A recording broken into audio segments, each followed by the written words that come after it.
सभी साथियों को मौनी अमावस्या की बहुत बहुत शुभकामनाएं। मौनी अमावस्या सनातन धर्म के एक अत्यंत पावन और रहस्यमय पर्व है। इस दिन मौन धारण कर मन, वाणी और आत्मा को शुद्ध किया जाता है और गंगा या किसी पवित्र नदी में स्नान करने से जन्म जन्मांतर के पाप नष्ट हो जाते हैं। मौनी अमावस्या की व्रत आत्मशुद्धि, पितृतृप्त और भगवान विष्णु की कृपा प्राप्त करने के लिए की जाती है।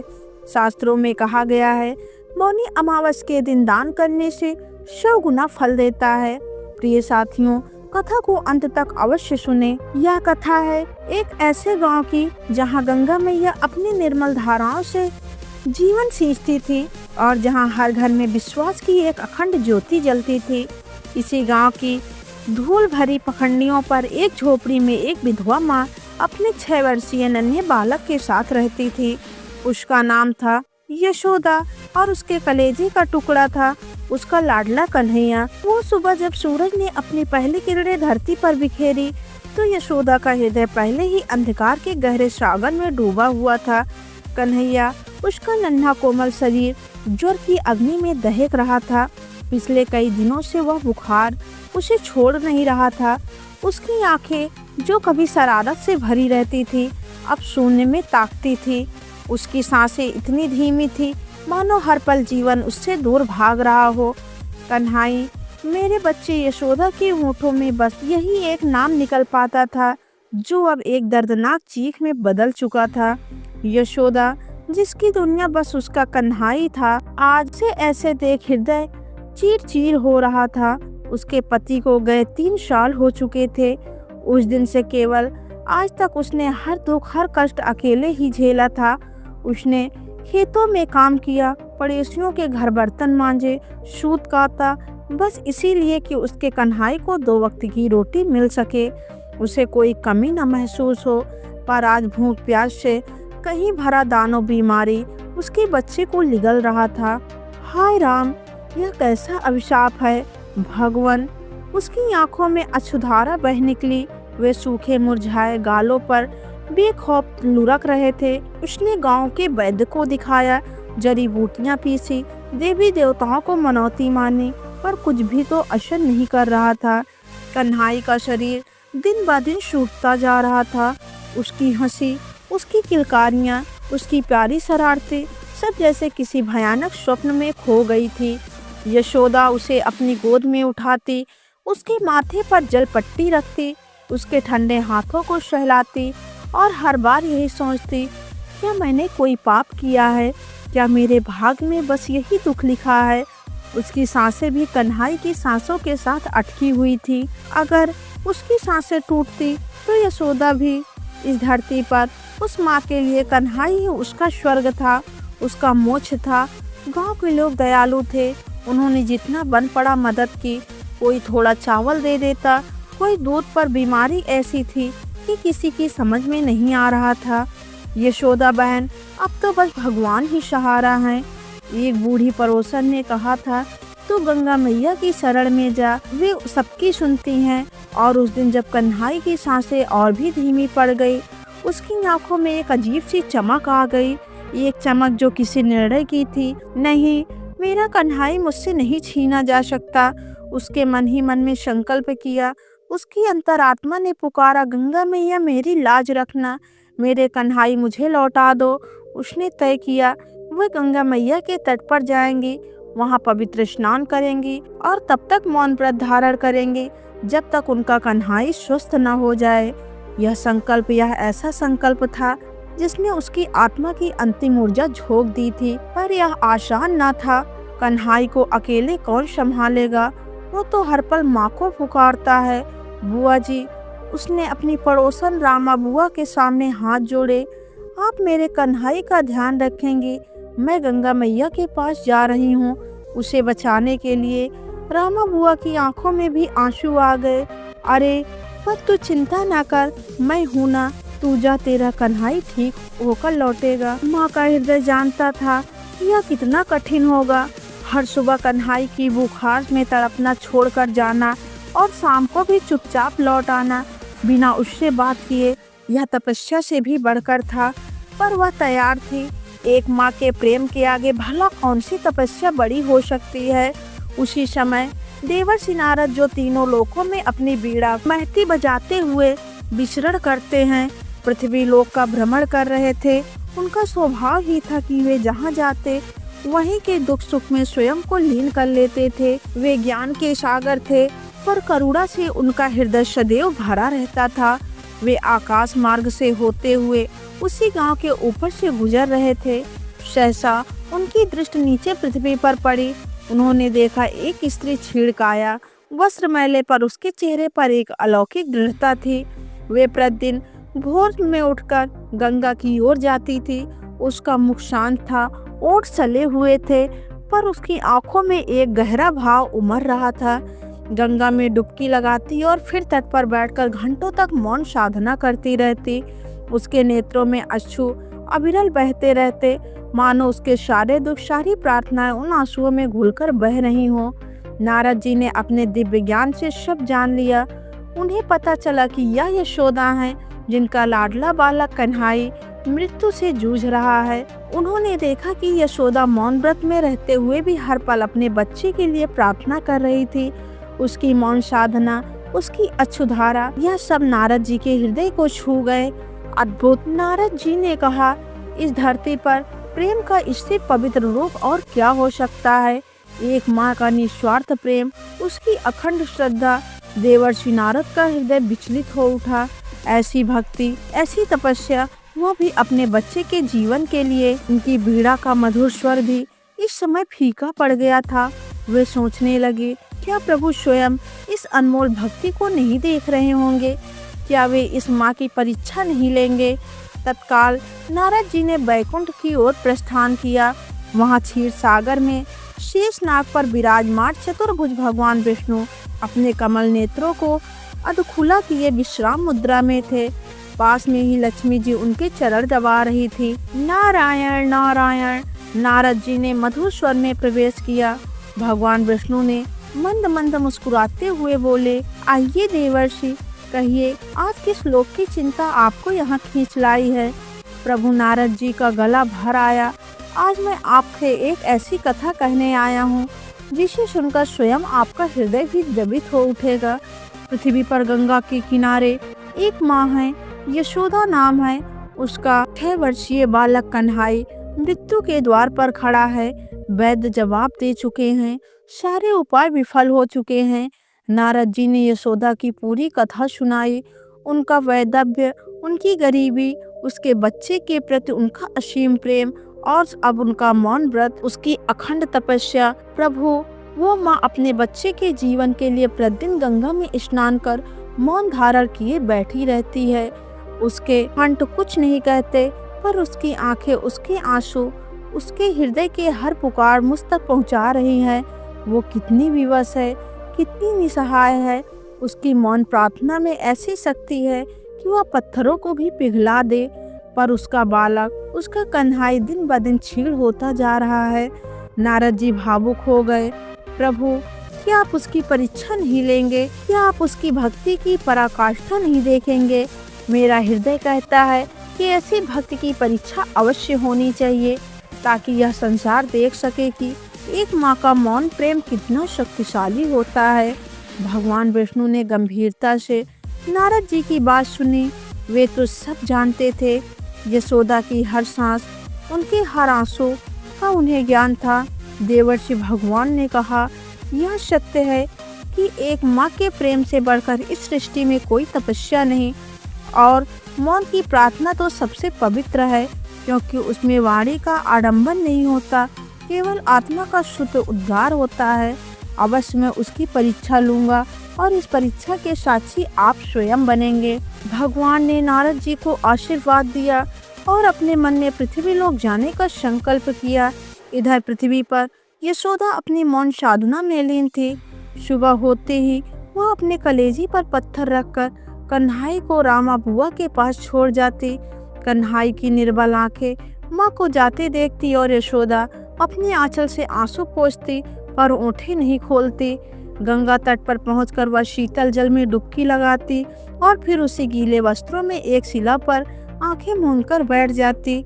उसका शरीर भूख और प्यास से टूटता रहता, पर उसका मन एक तक अपनी कन्हई के जीवन की भीख मांगता रहता। आज का दिन कुछ अलग था। दोपहर का समय था। यशोदा अपनी आंखें बंद किए ध्यान मग्न थी। तभी उसे अपने पास किसी की आहट महसूस हुई। उसने आंखें नहीं खोली, मौन व्रत था। माँ, ओ माँ, कुछ खाने को दे दो।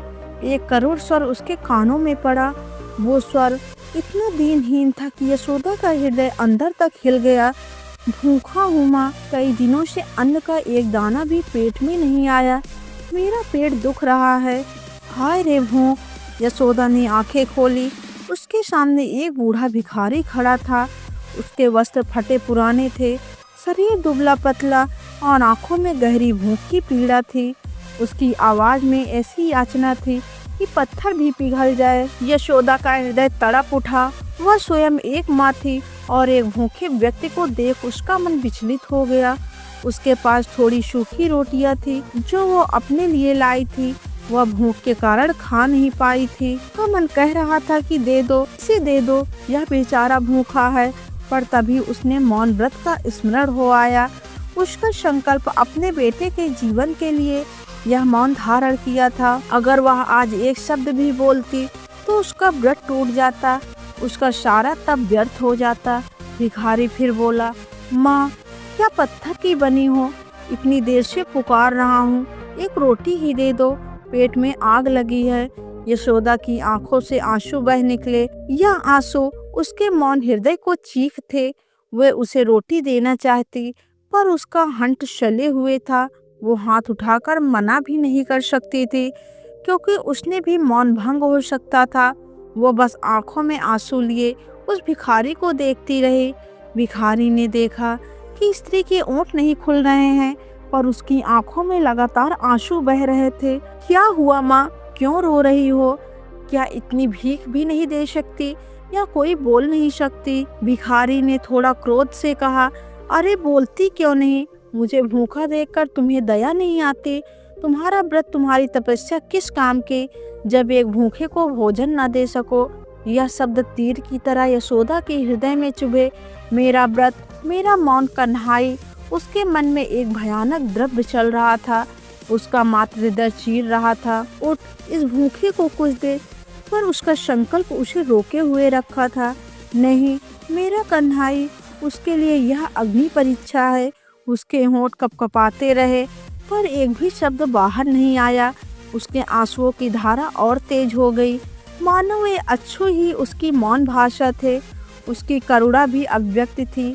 उसने अपने हाथ जोड़े, माथा टेका भिखारी के सामने, मानो वो उससे क्षमा मांग रही हो कि वे उसकी सहायता नहीं कर सकती। उसकी आंखों में असहनीय पीड़ा थी, स्वयं के व्रत को निभाने की भी और एक भूखे को न खिला पाने की भी। भिखारी ने कुछ देर तक इंतजार किया। यशोदा ने अपनी मुट्ठियां कस ली थी। उसके अंदर की आत्मा विद्रोह कर रही थी, पर बाहर से वो स्थिर थी, मौन थी। अचानक भिखारी के चेहरे पर एक अलौकिक तेज उभर आया। उसकी फटी पुरानी वेशभूषा बदल गई और उसके स्थान पर शंख, चक्र, गदा, पद्म धारण किए पीताम्बरधारी चतुर्भुज भगवान विष्णु प्रकट हुए। भगवान विष्णु के प्रकट होते ही पूरा वातावरण दिव्य प्रकाश से जगमगा उठा। नारद मुनि भी आकाश से उतर आए। यशोदा ने जब भगवान के दर्शन किए तो उसकी आंखें अविश्वास और भक्ति से भर गई। वह साक्षात अपने आराध्य को अपने सामने देख रही थी। भगवान विष्णु ने मंद मंद मुस्कुराते हुए कहा, हे यशोदा, तेरी भक्ति को प्रणाम, तेरे मौन को प्रणाम। तू इस परीक्षा में सफल हुई है। यशोदा की आंखों से अब आनंद के अश्रु बह रहे थे। वे कुछ कहना चाहती थी, पर मौन व्रत, उसके होंठ फिर भी नहीं खुले। उसने केवल अपने हाथ जोड़े और भगवान के चरणों में अपना सिर झुका दिया। भगवान विष्णु ने करुणा भरी दृष्टि से उसे देखा और कहा, पुत्री, मौन से की गई प्रार्थना सबसे ऊंची होती है। जब वाणी मौन हो जाती है तो हृदय की पुकार सीधी परमात्मा तक पहुंचती है। तेरी आंखों के आंसू ही तेरे सबसे पवित्र शब्द थे। तेरी आत्मा की सबसे सच्ची अर्थ थी। यह संसार अक्सर शब्दों के आडंबर में खोया रहता है, पर सच्ची भक्ति तो हृदय में वास करती है। तूने अपने मौन के बल पर वो सब कुछ कह दिया जो सहस्त्रों शब्द भी व्यक्त ना कर पाते।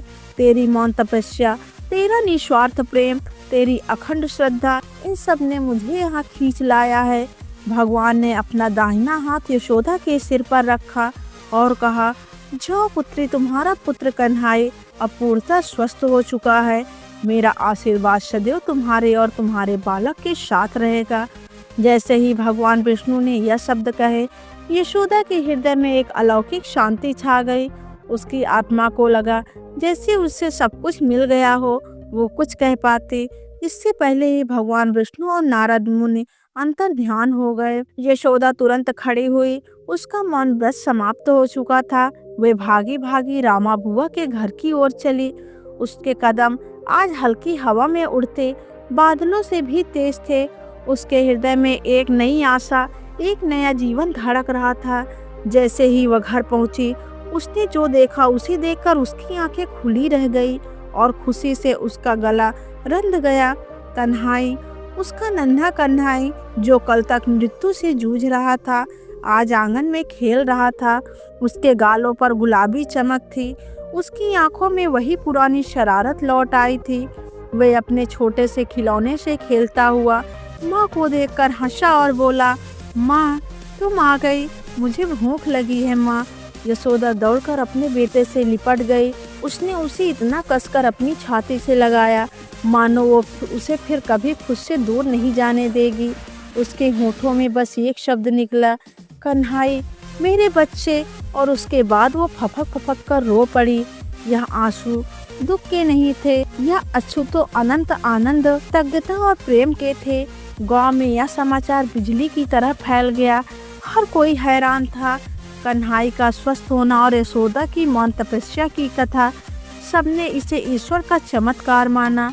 गांव के लोग यशोदा के पास आए, उसे प्रणाम किया और उसकी अद्भुत भक्ति की सराहना की। यशोदा ने उन्हें अपनी मौन प्रार्थना की पूरी कथा सुनाई कि कैसे भगवान स्वयं भिखारी के रूप में आए और कैसे मौन की प्रार्थना सबसे ऊंची सिद्ध हुई। उस दिन से यशोदा और कन्हई जीवन बदल गया। कन्हई भरा हुआ बलवान बना और अपनी माँ का नाम खूब रोशन किया। यशोदा ने कभी भी अपनी श्रद्धा कम नहीं होने दी। उसने जीवन भर उसकी उन मौन साधना की शक्ति को याद रखा। यह कथा आज भी उस गांव की हवाओं में गूंजती है।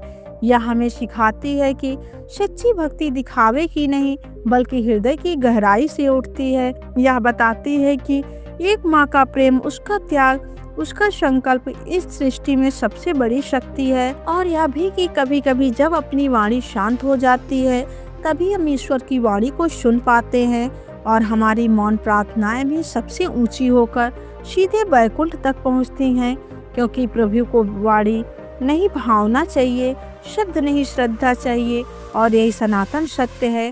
प्रिय साथियों, इस वीडियो में मौनी अमावस के पावन व्रत कथा यहीं पर समापन होती है। हम कामना करते हैं कि श्री नारायण की कृपा आप सभी पर बनी रहे। जय श्री हरि, जय श्री कृष्णा, नारायण नारायण। नमस्कार भक्तों, प्राचीन काल की बात है। काशीपुर नगर में एक अत्यंत धर्मनिष्ठ, वेदों के ज्ञाता और कर्मकांडी ब्राह्मण रहते थे, जिनका नाम देवस्वामी था। उनकी पत्नी धनपति भी पतिव्रता, संस्कारी और धार्मिक स्वभाव की स्त्री थी। उनके घर में 7 पुत्र और एक अत्यंत सुंदर, सुशील तथा गुणों से भरपूर पुत्री थी, जिसका नाम गुणवती था। समय आने पर देवस्वामी जी ने अपने 7 पुत्रों का विधि विधान से विवाह कर दिया। अब उन्हें अपनी इकलौती पुत्री गुणवती के विवाह की चिंता सताने लगी। योग्य वर की खोज में उन्होंने अपने सबसे बड़े पुत्र को भेजा। वर खोजते समय एक प्रसिद्ध ज्योतिषाचार्य ने जब गुणवती की जन्म कुंडली देखी तो वे चिंतित हो उठे। उन्होंने बताया, इस कन्या की कुंडली में ऐसा अशुभ योग है कि सप्तपदी पूरी होते ही यह विधवा हो जाएगी। यह सुनकर बड़े पुत्र के पैरों तले जमीन खिसक गई। उन्होंने विनम्रता से उपाय पूछा। तब पंडित जी ने बोला, यदि इस कन्या का विवाह होने से पूर्व सोमा नामक धोबिन स्त्री का निष्काम सेवा और पूजन कराया जाए तो यह वैधव्य दोष समाप्त हो सकता है। पंडित जी ने बताया कि सोमा एक साधारण धोबिन है, किंतु उसके पास असीम पुण्य बल है। वह सिंगल द्वीप पर रहती है। उसे प्रसन्न करना सरल नहीं, पर उसकी सेवा से बड़ा दोष कट जाता है। यह कठिन कार्य देव स्वामी जी के सबसे छोटे पुत्र सागर ने स्वीकार किया। वह अपनी बहन गुणवती को साथ लेकर सिंगल द्वीप की ओर चल पड़ा। समुद्र पार करने से पहले दोनों भाई बहन एक विशाल वृक्ष की छाया में विश्राम करने लगे। उसी वृक्ष के नीचे एक गिद्ध माता अपने बच्चों के साथ रहती थी। गिद्ध के बच्चों ने देखा कि नीचे बैठे दोनों मनुष्य भूखे प्यासे हैं। जब गिद्ध माता आई तो बच्चों ने कहा, जब तक नीचे बैठे ये दोनों भोजन नहीं कर लेते, हम भी अन्न ग्रहण नहीं करेंगे। ममता से भरी गिद्ध माता नीचे आई और बोली, बच्चों, मैं तुम्हारी सहायता करूंगी। आज फल फूल खाओ और प्रातः मैं तुम्हें समुद्र पार करा दूंगी। अगले दिन गिद्ध माता ने दोनों का सागर पार करा दिया। सिंगल द्वीप पहुंचकर भाई बहन ने सोमा के घर की गुप्त रूप से सेवा शुरू कर दी। वे प्रतिदिन सुबह उठकर घर साफ करते, आंगन लीपते और फिर बिना किसी अपेक्षा के चले जाते। सोमा को संदेह हुआ, एक राजा उसने जाकर सब देख लिया। अगले दिन उस दोनों को बुलाया। जब भाई ने अपनी बहन के वैदव्य दोष की पूरी कथा सुनाई तो सोमा का हृदय द्रवित हो उठा। उसने कहा, तुम दोनों की निष्काम सेवा से मुझे बांध लिया है। मैं तुम्हारी बहन की रक्षा अवश्य करूंगी। सोमा दोनों के साथ काशीपुर पहुंची। अगले दिन गुणवती का विवाह हुआ, लेकिन जैसे ही सप्तपदी पूर्ण हुई वर अचानक गिर पड़ा और प्राण त्याग दिए। तभी सोमा आगे बढ़ी और अपने संचित पुण्य का फल गुणवती को अर्पित कर दिया। तुरंत वह जीवित हो उठा। विवाह मंगलमय हो गया, किंतु पुण्य देने से सोमा के अपने पति, पुत्र और दामाद की मृत्यु हो गई। दुखी होकर सोमा वन में चली गई। वहां उसने पीपल वृक्ष के नीचे भगवान विष्णु का पूजन किया और 108 परिक्रमाएं की।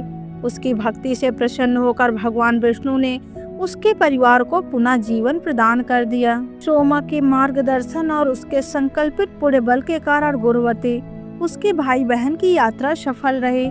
लेकिन कहानी यहीं समाप्त नहीं होती। इस कथा में धैर्य, सेवा और विश्वास की महिमा भी है।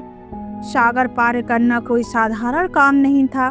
छोटे भाई और बहन ने देखा कि समुद्र में लहरें उग्र हैं।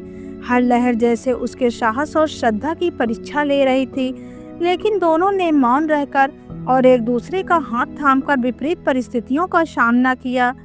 भाई ने बहन से कहा, गुणवती, इस समय हमारा धैर्य ही हमारा सबसे बड़ा मित्र है। हमें सोमा माता के मार्गदर्शन पर विश्वास करना चाहिए। बहन ने मुस्कुराते हुए कहा, भाई, माता की आशीर्वाद और आपकी संगति से कोई विपत्ति हमें हरा नहीं सकती। हम चलेंगे, चाहे राह कितनी भी कठिन क्यों ना हो। यह उसके मौन विश्वास और साहस की परीक्षा थी। वृक्ष पर बैठे गिद्ध के बच्चे, जो प्रारंभ में केवल अनजान प्राणी थे, अब कहानी का अहम हिस्सा बन गए। गिद्ध माता ने अपने बच्चों की निष्काम सेवा और दया का उदाहरण दिखाया। उसने कहा, सच्चा पुण्य केवल दूसरों की सहायता करने में है, बिना किसी लाभ की आशा के। गिद्ध माता की मदद से भाई बहन सुरक्षित रूप से द्वीप पर पहुंचे।